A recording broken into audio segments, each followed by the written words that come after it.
Wake that ass up. Early in the morning. The Breakfast Club.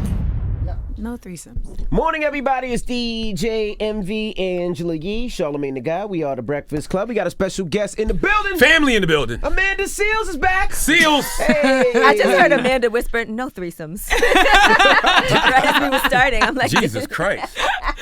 Has anyone ever asked you for a threesome? No, but someone asked me to be in like a polygynous relationship. Oh, gosh. Like I want you and so, the two angels I've been sent to one day bear my children. How was that conversation? Now, what was your reply? I snuffed him. Who was this person? Was he like believe a, what was his nationality? Like, what was the He's a Black religion? American. He's Black Okay. American. He is my boyfriend in college. And when he said it, like this is like a legit, and then we had to go to class. Yeah. Like right after Who was he- the other girl? Was she cool? No, it was some chick that didn't even go to the school. But he had decided that, like, you know, and me being the type of person like who will try to just ask for more info, like just to see how crazy this is gonna get, was like, so how would this work? Is there gonna be a schedule? And he was like, yeah. Like you have Mondays and Tuesdays. Jesus. You would have. I was like, oh, you really playing this out? And you snuffed him, and that says a lot because Amanda is somebody that will tear you down with intellect. Yeah. So for you to get physical. Because you know what, we had broken up, and then he came back and was like, I just want to be with you. Like I haven't been the same without you. You know, all this stuff. And then we're hugging, and I'm just like, oh my God, like we did it. We're coming back. And he was like, but can a man be in love with two women? And Jesus. I was like, That's my stipulation. When the last time you thought about snuffing somebody? when's the last time I thought about Like something? you was like, you know what, this got to go physical. just She cracked her cracked neck. her neck. She was about to box. Wow. The timing. No, I mean, I really don't be on that. I mean, you know what? I feel like it's always in me because I just have rage. Mm-hmm. You know what I'm saying? Like I think, especially if you're a conscious person, you have rage. Like James Baldwin. What James Baldwin say? Mm-hmm. He said to be conscious in in America, conscious black person all in America. the time. And so it lives close to the surface. And so I try to refine the rage at all times. But sometimes, you know, the emotions get a little too much. That's why I'm always like, you know, it's important for me to always be a communicator, right? And just be really good at communicating, because if it goes to blows, I really feel like I handle myself. No, that's good. I mean, I've only been in one fight, and I pulled out her weave. Wow. What was this fight? I'm just curious. It must have been a long time ago. This fight took place approximately 10 years ago in front of Suppenberger on West 8th. Oh, I love Suppenberger. The was turkey over? burger at Suppenberger. What do you is fire. think it was over? What's it always Oh, over? that's cozy. nigga. What's it That's always cozy. over? Superburger. A nigga. A nigga. But the thing is that here, let me tell you how the self-destruction happens. Go ahead. The situation was that an acquaintance of a friend of mine was like, oh, I heard you used to date so-and-so. And I say, yeah. And she was like, oh, my sister is with him. And I was like, tell her, be careful. He be lying about his baby mama count. And she's like, what you mean? I was like, he had one, and now I heard he had 3, and that's when we broke up. Okay. And so I was like, just, you know, put her on game. Damn. He be lying about his baby mama. Like, the tally is off. Okay. And so fast forward, I was at Suppenberger, and then the same acquaintance came in with a homegirl, and she was like, oh, I told my friend about what you said, and she told homeboy, and yada, yada, yada. And I was like, well, why would she tell him that it's like, that's what You were just trying to put her on. I was trying to put her on. And so then I was like, that wasn't smart of her. Like, that was actually kind of corny. Like, so they left. Then the person I'm with is like, yo, the 2 girls that were here want you to come outside. Now remember, I don't think that way. So I'm like, oh. Come outside, like, yeah. I'm thinking come outside conversation. like we're done eating. So Right. let's let's go outside and meet them. Not like, meet me outside. Right. And so I was like, okay. And she was like, and this is a good time to tell you that the friend that was with her is actually the sister that she was talking about. Whoa, set up. Damn, they set you up. They set me up. Where they So they from? tried to jump you. Brooklyn? Philly. Oh, So Philly. I come outside. She comes up to me and she's like, "We need to talk, woman to woman." And I'm just like, "What are we discussing? Like, what is the conversation?" And she was like, "Well, you know, you need to keep my man's name out your mouth." And I was like, "But I was trying to Help. look out for you." Right. And You know, then- girls don't be wanting to hear stuff about their boyfriend like that. I don't understand hard. that. I think I knew that boyfriend. Maybe. And so, anyway, she put her hand in my face, and I literally calmly removed her hand from my You face. pushed her hand away. But because I touched her hand, I had opened the door. So then she was like, "Bah!" And she snuffed me. She stole on God. me, and then I was like, "Gah!" And I am West Indian, so I do have an extra level of rage that it's like we have turbo rage that kicks in. So the nutmeg rage came in, and then and then it just was on. Now here's the funny Did you part. do a flip? Because I know you Do a flip. There were like 11 chicks that were in the restaurant. That, Superburger. Yes, and they were all lesbians. They were all friends. They were all lesbians. And they run outside and break the fight up, and then like whisk her off into a car. And I'm standing there like, and then they pull out cocoa butter from their purse and just putting cocoa butter on my eye because she tried to claw my eye out, and her hair is on the ground. Oh, my God. And I'm like, Nobody taped this? this 10 before years the ago. days. Ago. Before the days. And then they were like, please, just tell us this isn't over a nigga. And I was like, you know what it's over. And it was like do the right thing. They were all like, ah. But homeboy ends up dumping her and told her, no one puts hands on Amanda. That's a wrap. Wow. And deaded her. Wow. How many baby Damn. mamas does he have now? I don't know. But at the end of the day, it was like, was it worth it? Nah. Was it worth it? Hell no. It wasn't worth it. It's never worth it. It's Especially never in a worth it. situation like that when you're just a woman trying to inform another woman. But you know what? When you do that, women always go back and tell the guy, well, this person said this. That always That happens. you got mad baby mothers. Where you hear that from, Right. Amanda? Yeah, that always happens. And he still was like, That's why certain people, you know how you can't tell stuff to certain people about their man because you know they're going to go right back and stay with that man Right, and right, tell right. them And that you then- said this anyway. Sometimes you're like, look, you already know what it is, so. enjoy yourself. Yeah. Guys can't be mad at that though. They gotta expect that. Like you Yeah. gotta expect that if you dated a girl and then that girl knows another woman, then that woman may say something bad about you. You know, guys know they whole facts. They be brainwashing women. Did you say though. they hoe facts? Yes, they definitely do. And then They the hoe woman facts. gets mad at you and not at her man. And you're like, why are you mad Why at me? are you mad at me? I'm just trying to put you on, ma. So Now, how did I be knowing your HBO special changed your life? you know you made me cry last time. Oh, I dope was special. here. You came in before the special, right? Yeah. No, dope special.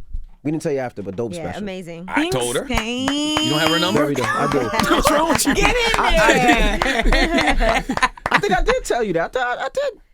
I Did don't I? know. No. Oh, dope special. Thanks, I like the Rashawn. special. And I had the dope honor to special. host your Q&A Yes. and the screening of it, which was amazing. Everybody loved it. Was like sitting in the audience with everybody. It was like a reunion or something It like was. that. It Everybody was. was talking to the screen, talking back, singing along, going crazy. And then Amanda came out and it was just everything went crazy in there that night. It was really Thanks, nice to be in the Ange. audience and hear what people were saying about it as they were watching, and especially women.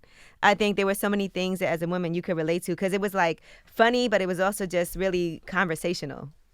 I mean, yeah, like that. I really have had such an incredible response from it. Like to this day, it's just been interesting to see like what people take away from it. And like I always wanted to be an MC and have people quote my raps. And so it's interesting that like that didn't happen, but people are quoting my special. And it's like, oh, I guess that's the same thing. So Now you got a rap from the special. now I got a whole niggas got me fucked up. Oh, we're gonna play that this morning. I hit about that, though. I hit you about that, You though, didn't I? did me All about right. that. He was like, send me the clean. I said you didn't. No, but I just didn't. I really was honestly very excited about how people have been so able to see themselves in the special. That's the thing that you were talking about. Like just a lot of women have been like, thank you for giving me a voice. Like, thank you for creating a space. Someone wrote something the other day on my Instagram where they said, sometimes I don't realize I'm holding my breath until I'm in a space where I can breathe again. Thank you for creating that space. Wow. And I was just like, damn, like you think sometimes like, okay, I like this, but no one else is Right. like gonna necessarily like this. And I feel like I've been working in a different space where Instagram had kind of taken over as like my thing. And it was very important for me to pull the reins back and like let people know, like, no, that was something that happened off the humbug, but I'm an artist. Why is it important for you to first and foremost create those spaces for Black women? Because you said that at the beginning of the special. You said this is for my sisters. We just don't have those spaces and nobody's thinking about us. Nobody is even thinking to make those spaces. So if we don't think about it, it just won't happen. You know, it's very frustrating to be a specific kind of Black woman too, like to be independent and to be educated and to be adamant and as intense and serious. Like, I think a lot of us who have excelled in our business or in education have had to be those things. And those things oftentimes get misconstrued into the whole angry black woman trope, or into the whole you gonna have to be by yourself, you ain't gonna be able to get no man trope, et cetera, et cetera. And so it's just, if we're not creating spaces to normalize that, like, no, we have all those things, but we also have emotions. We also vulnerable. We also don't want to have our superwoman cape on all the time. We also don't want to have to be strong black women. Like, that's not a thing that we're like striving to be. It's something we had to be just by nature of condition and not wanting to get, bowled over. And we be saving the world like every day. So it's nice to have spaces where we can talk about, like, okay, I saved the world, but also my toes were done, and that was important. Now you gotta, what's so interesting about that? That's one of the reasons I actually started going to therapy and stuff, because I didn't want to put so much load on my wife. Because your toenails done? Shut up, man. He does. I do. I get pedicure. But it's like, we just think the strongest people in our lives are black women because of our mothers, because of our grandmothers. But we are the strongest. Yes, but y'all don't always have to be strong. Sometimes we got to leave space for y'all to be vulnerable, just like you got to leave space for men to be vulnerable. Absolutely. And sometimes it just feels like our role has become the bearer of everyone's burden because we're so good at it, and we do it with style. We keep our edges laid in the midst of it. Like, it ends up being like, damn, they look so good doing it. It must be so easy. Like, let me pile on some more. And it's like, and the other part of this is we'll be gracious about it. Like, so many black women like myself, we are like, please give me your burden so I can help you be better. We want to be there for brothers in such a very, very real way. And so sometimes it just can get a little out of hand, because then we forget to be there for ourselves. And, you got to do both. And you want to have other people, like, giving you the space to remind you that, like, you can do both. Yeah, I heard Debbie Dev say the other day that black women get so much put on them that sometimes she doesn't even realize if she really is in pain. Does this really hurt? Because, yes. Because you're so accustomed to, I do this. You have to self-check on a regular basis, emotionally, mentally, physically. You have to self-check. And sometimes, you self-check and you're like, okay, I'm good. But sometimes you're like, nah. And then you have to figure out, like, how are you going to reassess? And so with the comedy, it's definitely important to me to create a space where, like, you can actually get a respite from all of the reassessing and all of the overthinking and all of the managing, and just laugh at the shared experiences that we have. And how did the special change your life, though? What that level up been like? I would say it's like it's not overnight success, it's overnight opportunity. Like, you're not an overnight success because, like, you had to be a certain level of successful to get to that point, right? And even when you get there, it's like, okay, I have some money now, cool. But the real change isn't that. The real change to me is more so opportunity, and not about that you're getting opportunities. Now, overnight, you have become someone else's opportunity. And that's where shit changes, because now people are looking at you as a currency for their own. Looking at you as a dollar sign. Yes. I can get Amanda to host this show, a star in this show. Yes, I can use Amanda's name to clickbait, to tell lies about her, to get my shit popping. I can use Amanda in this film to maybe make it sell. Like, there's positives and negatives, you know what I'm saying? So, but that is the thing that I was not cognizant of, and I don't think I could have. Well, I don't think in a real way you can't really know it until you're in until it happens. Yeah. Also, so what was it like for you the day that it came on, when it debuted, when people were watching it? Were you looking on your timeline to see what people were saying, or did you not care about that? Because I know that's hard.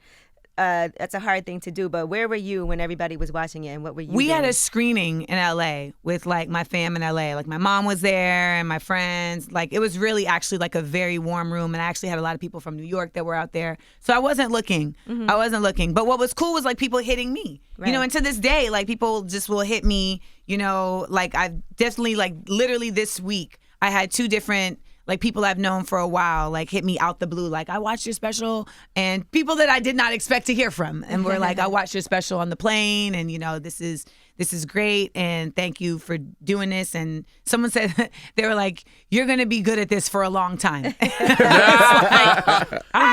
But that's a hard thing to pull off, though. Like, all that great material to hold people's attention for that long a period of time. It goes fast. It really does. Like, I could do another special today. When it's good. I could do another special today. When it's not good, it drags. Real, there's that, right. I've been on the road for the last 6 months. I've been all over this nation, and I've been able to, I retired that hour. So I don't do any of those jokes. So all new material. All new material. Getting ready for the next special. Yeah. Is it hard to create another hour? No, I have another hour. I have an hour and a half right now. So when you doing this again? When you doing another special? The thing about it is like you don't want to rush, but then you don't want to lose the steam. Correct. But you also need the right deal. And I think there were people that were definitely kind of sleeping on me just because for reasons outside of myself, but also just the realities of like the market. And I really feel like I did a great job of demonstrating I do something different. I'm got my own voice and that I have a strong base of following that really does support what I do when I do it. So give me money. I see the smart. To do it again. I see you back on tour for Smart, Funny, and Black. Yes. You're going to be actually in New York on the 16th and 17th? 16th and 17th. And if we sell out those shows, we will add another one. Smart, Funny, and Black, though, at the end of the day, like all this other stuff that I'm doing, Smart, Funny, and Black is still at the core of what I'm about because especially in the time that we are in this country, it's still like a safe space for Black folks that just doesn't exist. We just did Kennedy Center. We did the biggest room at the Kennedy Center. We did the concert halls, 2,300 people. I had the Kennedy Center I had folks in the Kennedy Center doing the electric slide. I had folks in the Kennedy Center swag surfing. Beautiful. Like it was really just, it was this massive amount of people all sharing the same energy of we Black, we beautiful, we're celebrating this, we're about it. And it was like, I said on stage, I was like, damn, if the feds wasn't watching me before, they watching me now because we ain't here having too much fun. And Smart, Funny, and Black does that for folks that don't like we get to go to different cities this time that we feel like don't necessarily get that happening all the time, like Richmond, Virginia, and Indianapolis, and Kansas City, and St. Louis. But then we also are going to Atlanta and New York and Philly and Houston and Dallas and Detroit. And so we're building this world where it's a Smart, Funny, and Black game show that has live music. We have 2 guests that compete in games that I write and create about Black culture, Black history, and the Black experience. But outside of that, it's really just a big old Black space of laughter and of intellect. And we need as many of those spaces as possible. But what about when white people infiltrate the space because they seen your special on HBO and they're like, I want to go see her? I really appreciate people's support, but as much as the space is welcome to everybody, it is curated for the Black experience. It ain't for you, white people. And it's fine. You know, and I always say at the show, like, if you come to the show and you are not a representative of the Black community, like, you're welcome, but know your place. Like, I'm not going to bar mitzvahs asking when we gonna cha-cha slide. Like, when's that happening? I'm not going to, expect that when I go to certain cultural spaces. So don't expect us to tailor to your white tears. That's What right. happened with Deezus and Joe Buttons when you had them on your... Deezus came on the show with Joe Budden when we were in New York. And I always tell folks, don't drink before you do Smart, Funny, and Black, because drinking gives you liquid courage, but it does not give you liquid intellect. And so what happens is people come on stage, and at the end of the day, the show is Smart, Funny, and Black. And my audience is Smart, Funny, and Black. So they're not just going to laugh at anything. Right. So if you start telling jokes that are beneath them, they will just be silent. They're just not interested. So I think Deezus got frustrated with the fact that he had drank so much that he no longer had a meter for his funny. Because Deezus is a funny dude, but the drinking... And smart. Yeah. And but liquor clouds that. And so he wasn't getting the jokes off. And he was feeling away. And then he started just doing light skin jokes. And like, at a certain point, you're just like, it's not, you hit that punchline, they ain't really rocking with it no more. And now, me, you call me the Bard Street Bully because you on my stage and now you getting disrespectful. Like you making fun of the audience, you clowning the audience. Like a woman came on stage, you was being really kind of overzealous, and you got some broad bringing you drinks to the stage, even though I've already asked you to stop drinking. And so then he just felt some type of way. And he left the show in the middle of the show. And no one has ever done anything like that. It was very disrespectful. He still has not said anything to me about it to clear it up. And I expect an apology because at the end of the day, like, I'm creating a safe space for all of us. And if you had a misstep, cool. We all have missteps. But Right. the grown adult thing is to take accountability and say, yo, my fault. Like, Sober up, give me a call. That's and be it. like, I'd like to I'm right apologize. here. I'm right here. Even put it on social media because it was all over the place. So it's a time to be like, I was wrong. You don't play about light skin jokes though. Because it's stupid, and I'm not stupid. I remember when we was in Charlamagne. Grenada, and I was totally joking, and I go, light skinned people can't be revolutionaries. I had to stop it before Amanda Job. Like, I'm playing, Seals. All right. Well, it's also just false. Yes. I don't think jokes are funny when they're not true. Like, that's just the reality. Like, most jokes, what makes them most funny is they're true. Well, And your friend hurts my feelings every day. Yep. Calls me beige bitch, waffle well, color Negro. we're not beige. I mean, we're sparkly beige. And Now, if there's one person who reinforces every negative stereotype of light skinned men, though, it is absolutely. I mean, you got emotional with Jesus on some light skin shit. Yes. Like, you were. See, look. That's mad. a light-skinned You pulled angel. the Jesus on Jesus. It really wasn't. It Jesus really on wasn't. They Jesus. came up here, they apologized. Okay. But now I'm sitting next to a black asshole, Charlamagne, that I know I can't sit in the interview the whole time because I know what he's gonna do. So I'm gonna try to keep the mood light. These both my guys. No. My guys. Charlamagne is not that type of guy. He's the one that he wants somebody to fight and then be No, like, I don't. be like, I didn't think it was gonna go that far. Oh, They'll That's him. antagonize the situation. So I knew I couldn't sit here during You're going to that just let him interview. talk like that? You see? So I was He like, you know what? clowning you, fam. He clowning Let me you. remove myself and leave it at that. And now everybody good. Be good. Good. Everybody cool. Everybody's Cool. square. Be good. And that's what it should be. That's what it should be. And so, but also, like, I feel like when people say, like, oh, when you make a white people jokes, it's divisive. I think that's bullshit. I do think it is divisive, though, when we, amongst the black community, enforce and reinforce colorism amongst ourselves. So, like, I shouldn't be making dark skin jokes. I don't think there should be light skin jokes made. I think, at the end of the day, Oh, you definitely can't do a dark skin joke. I would never. Why would I? There's nothing funny I there. can't even do a dark skin joke back at him. He can say 17,000 Emmy. light skin Listen, jokes. I'm from a different era. See?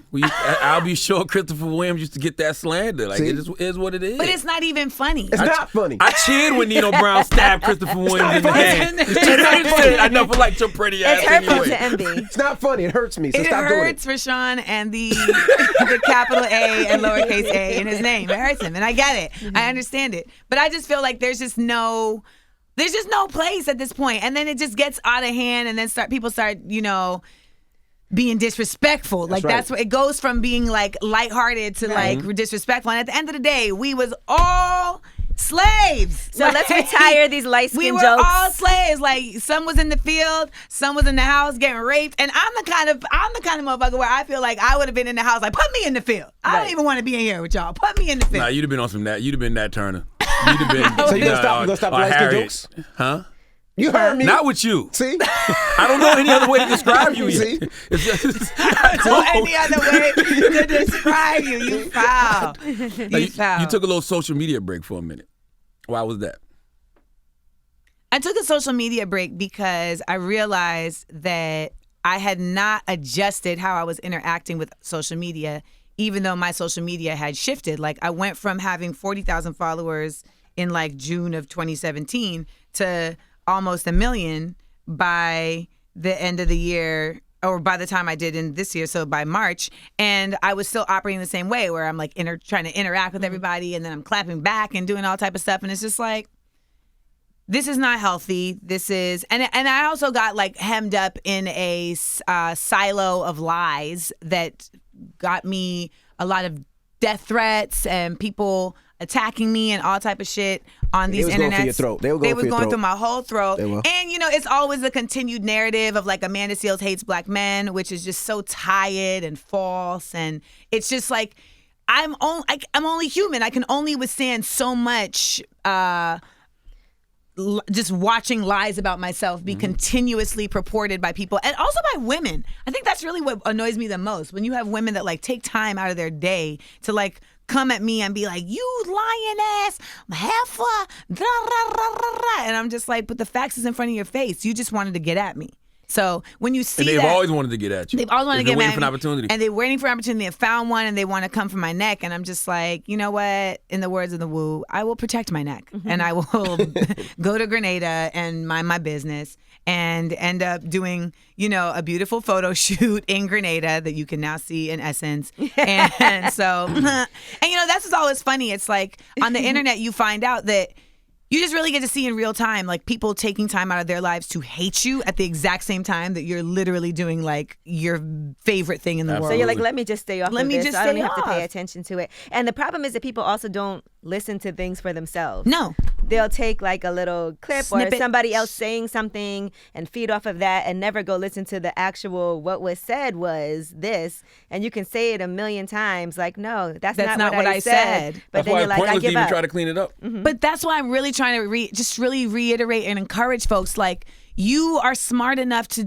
handle and read things for yourself. Like we as a people need to get back to knowing that we have the resources within ourselves to form our own opinions, and we don't realize how much we have been led astray by the amount of access to media and to other people's opinions that we're no longer forming our own. We're literally waiting for someone to form an opinion for us. People come on my DMs all the time like, I want to hear your thoughts on this. I want to hear your thoughts on this. And it's like, well, what are your thoughts on this? Right. Like, I want to hear your thoughts. If we're all going to have access to platforms, we should be actually being conscious of how we're using our platforms. And that's what people don't understand. If you have an Instagram, you might have 4 followers. You have a platform.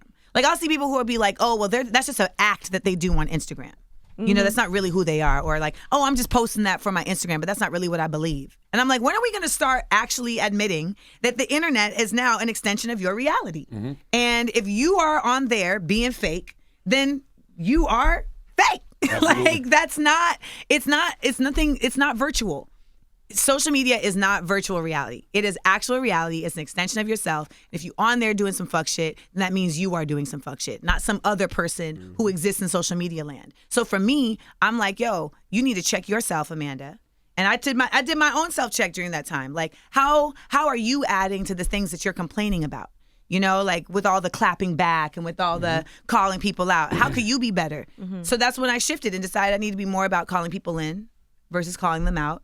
I need to be more conscious of how I speak about things and try and be more positive. And that's just my life in general, trying to think more positively about things and not just be so quick to be like, well, let me tell y'all, you know, but sometimes you have to have those moments. But I try and do self-check, and I think the internet doesn't let you do that sometimes because everything needs to be so, and people love to bring up receipts. And it's like, yes, that is a receipt of my past, but I am now moving in a different space in the future, and I should be allowed to do that.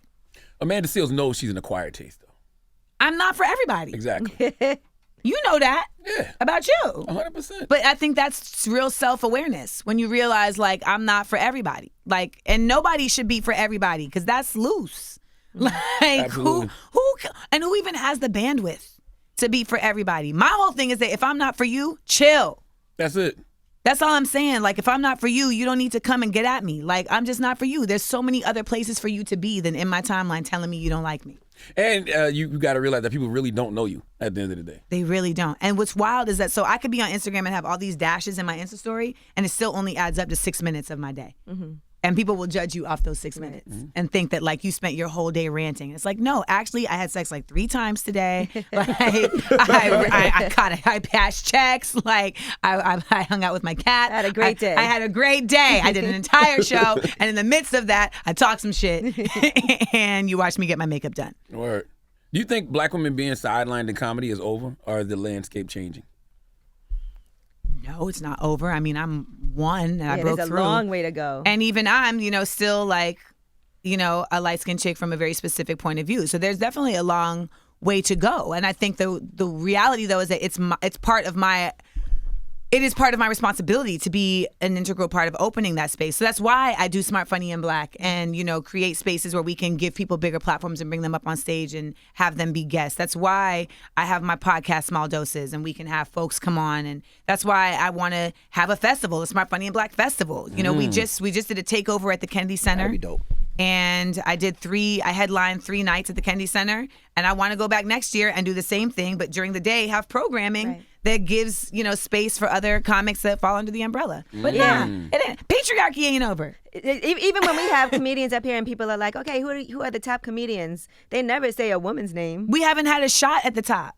We haven't had a shot at the top. My 3 favorite comics are Jerry Seinfeld, Dave Chappelle, and Chris Rock. And people are like, why don't you have a woman in there? I'm like, when I was growing up, there wasn't a woman comedian at the forefront for me to even be influenced by. Like, performers. So like Tachina Arnold and Tisha Campbell and, Jasmine Guy, like they were killing it, and Cree Summer, etc. But on like some stand up, where they at? We're out here, but we're not getting the platforms. Yeah, like Samoa. I think Samoa's a beast. And she's been out here forever doing her thing. Yeah. Yamanika, she's really funny. Yams I just is saw her hilarious. perform. Yeah. Yeah, I do go see more women comics nowadays than I do guys, though. Why? I don't know. I really don't, to be honest. Because with you. you're going through a whole awakening. There was a lot. I think like a lot of dudes are like, women ain't funny, and it's like, no, you're not dating funny women. I mean, that's it. Like, I mean, and a lot of dudes can't handle dating a funny woman. They can't handle the barbs. Mm-hmm. They can't handle the jokes coming at them, and they really feel away. Like, you got to be a certain kind of brother to be able to, like, manage, like, okay, I may say some slick shit, but she gonna say some slick shit back. I can answer Those are that. the best relationships, too. I can when answer y'all the can question be now. cracking up, just cracking on each other. Yeah. I know why I go see more women comics, because a lot of male comics have the same POV. Yes. That's what it is. And it Especially black ones. It gets Black male redundant. comics have the same POV on a lot of things. So that's why I enjoy going to see women comics more. And women comics who are really doing their thing right now are able to do their thing because they're not just talking about sex. Like it's not just a small topic space that they're in. No, we have expanded beyond that. And so you get to hear just all different voices. And it's time. It's time. But I'm telling you, niggas really think that women aren't funny because they're dating chicks that can't make jokes. And I'm like, y'all don't even get it. Do you feel the special served its purpose? The purpose you intended it to have? Yeah, the special definitely served its purpose because I still get black women coming to me saying, thank you for the special. I still get black women saying, like, this has been really special for me and gave me a voice, and it's still resonating. Like, it didn't die down. Like, It's been 6 months and I still get people like sending me videos of them closing windows and being like, these are my windows, and I think that's exciting that can happen. I mean, like, my man walked into his godmother's crib and she was watching the special and he was like, why are you watching this? And they were like, we love her. And he's like, wow. You got a man. You said now? my man? Okay, I was waiting for somebody to should catch slip it. past that. I didn't want to bring it up. No man. Everybody heard that. Okay. My I didn't want to man. bring it up, And but you she, have sex Did you but mean she like said my it. man, like my She man, said man, it. or my man, like my homie, Glad man? somebody caught that. My man. So you got a man. Let me sip my water. Yeah, because y'all need to know Let me that, sip my like, you tea. can be who you are and find love. That's all you gonna say? That's all I'm gonna say. Is That's all you Amanda gonna in give us? love? So you in love with Are you me. in love, love? Yeah, Love? I Yeah. love it. Okay. I'm in love. Woo-hoo! How long has this been going on? Irrelevant. She turning red now. That light's getting turning red. So who's this guy? Tell us about him. No, Is he in the industry? I'm not doing this. Is he from the East Coast, West Coast, I'm South? not doing none of this. Is he an Got island her guy? fucked up? I'm not doing none of Has he this. met your mom? Yes. Oh. She said yes to that. how you You know already it's know. real. Is he mom approved? He met my mom. He met my aunt. He met the whole squad. He met your cat. He got bread? He good? He's straight. Young, old? Your age? My age. Anything else, brother? Look at this fool. Is he funny? Hilarious. Yeah, that's Hilarious. important. I can't. I mean, I you have to be smart. You have to be smart, funny, black to even get in the door with me Where'd you guys meet? at a museum. Ooh, okay, I like I that. knew you would like that I shit. like that. If you see her on that, if you go to her IG story, you'll see his back a lot. All right, let me look.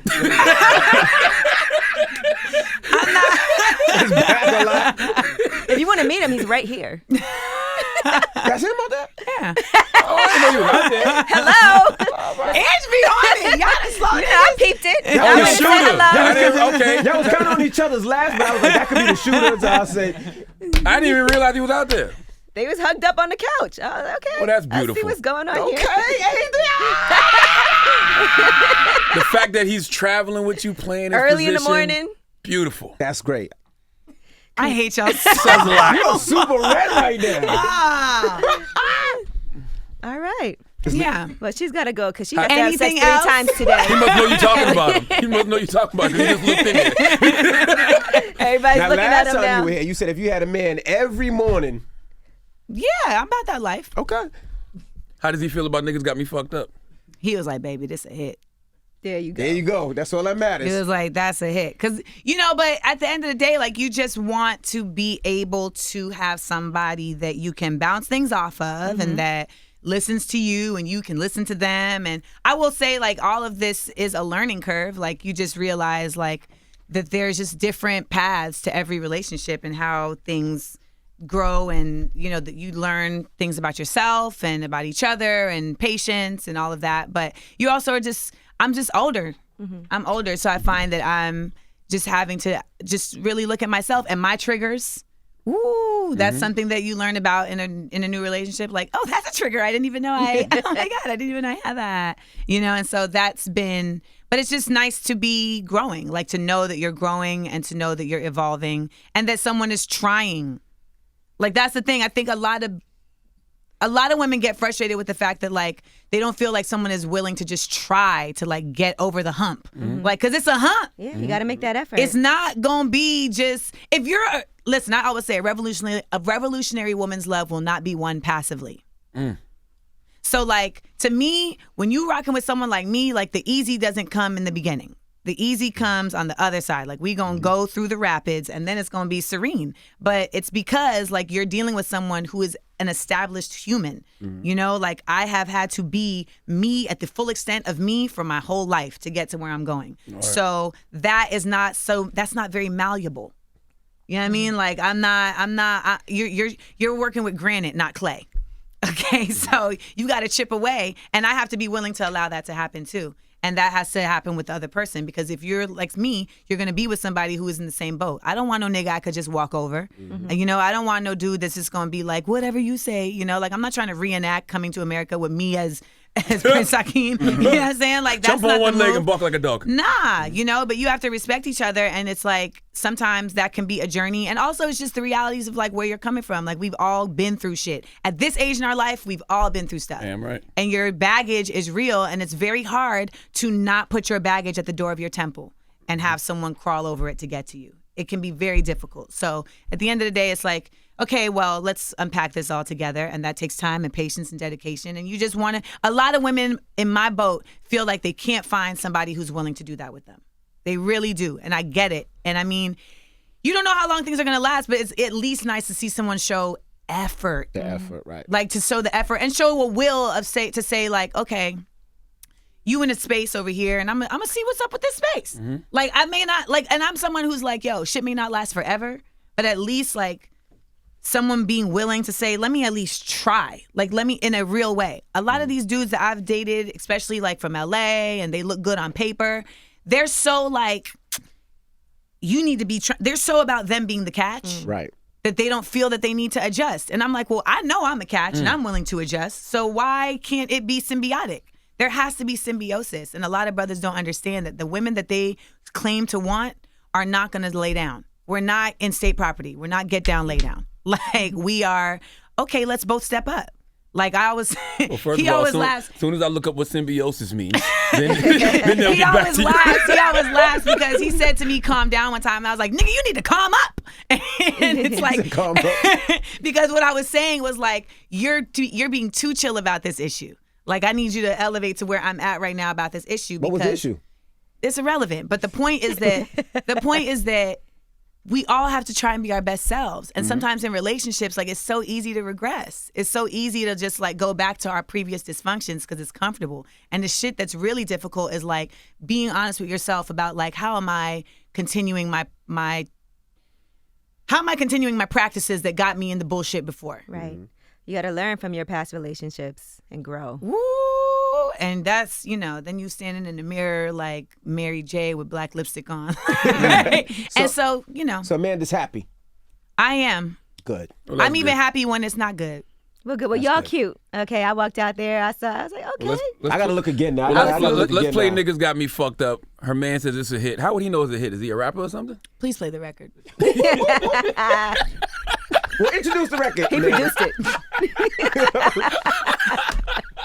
record. All right, you know this song. I hate you so much. It's like this song began as a little ditty on my Instagram after somebody had sent me an unsolicited dick pic and then tried to tell me that it was a wrong number. And That's I was how. That's really. That's how it started. Yeah. And so what I did was I told my followers, I screenshotted it with his phone number, and I told my Instagram following, like, hey, I don't like the word following, my Instagram fam, I said, hey, can you send this dude pictures of birth so you can ruin pussy for him because he's trying to ruin dick for me. You So put his penis on the Instagram? he sent me, yes, and they sent him pictures of like birth, like babies popping from vaginas to ruin vaginas for him. And then he texted me and was like, you foul for putting your people on me, and you know that this was a wrong number. And I was Right. like, did you think I wasn't gonna do something? And then his girlfriend Niggas broke got up me with him. fucked up. And so I sang it on my Instagram, and then Chance Wow. posted it, and you posted it. You still haven't posted my video.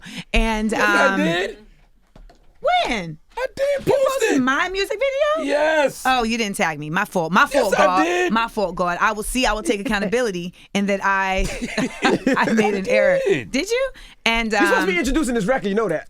so listen to She's the- giving the story I'm behind giving the it. story behind the record. And so the reality, though, is that Niggas Got Me Fucked Up is not just about niggas. And I say this in my stand-up. Like, Niggas Got Me Fucked Up, sometimes when you say that, you talking about white people. You talking about just people in general who are acting ignorant. They got you fucked up because they got you thinking. They got you fucked up because they're thinking that you being classy or you being cool or you being just, you know, an upstanding person is giving a door for them to play you. No. It's not the case. So let this be your summer anthem, y'all. Let's be happy and jovial. I posted on He just posted 5 it. days ago. Okay, fair enough. So anyways, this is my summer anthem for the real one. Sorry. This is my summer anthem for the real ones. Niggas got me fucked up. All right. Well, thank you for joining us. Yeah, and Seal's got a book coming out too. I do. Small Doses is the literary component to my podcast. It's coming out October 22nd. I'm Amazing. scared out of my mind about That's a dope. book, but I got the book cover yesterday. But thank y'all so much for always giving me a space to come up here. Please, y'all, make sure to come out to Smart, Funny, and Black, the You Know the Vibonics 101 tour. We are hitting the road all of July 2019. You can go to smartfunnyandblack.com to get your tickets. And the reality is that we can't just wait to get tickets last minute. Let me tell you about these shows. No, listen. I feel you. These venues really don't want us there. They don't. They don't want us there. And the only thing they care about is money. That's the Ticket only sales. thing that talks, and ticket sales. And what you have to show them is that ticket sales are happening early because they don't expect for us to do numbers. So until we show them that we do numbers, they don't show us love. And they're still going to be racist when we go to sometimes some of these venues. They're still going to act funny, but there's more of us than them. And so when I say more of us, I mean that there really are more smart, funny, Black, Hispanic. No, take that back. Not Hispanic, smart, funny, Black, Latinx, homosexual, trans, Asian, et cetera, people. There's like all of us. There's so much more of us than there are the ignorant. And The until racist until we show our numbers, they're going to still run shit. So you cop tickets, that's how you show numbers. And when you cop tickets to Smart, Funny, and Black, you're supporting an independently owned and created Black women's business. All right. Well, thank you, Amanda Seals, for joining us. Thank you All for right. having me as always. It's The Breakfast Club. It's Amanda Seals.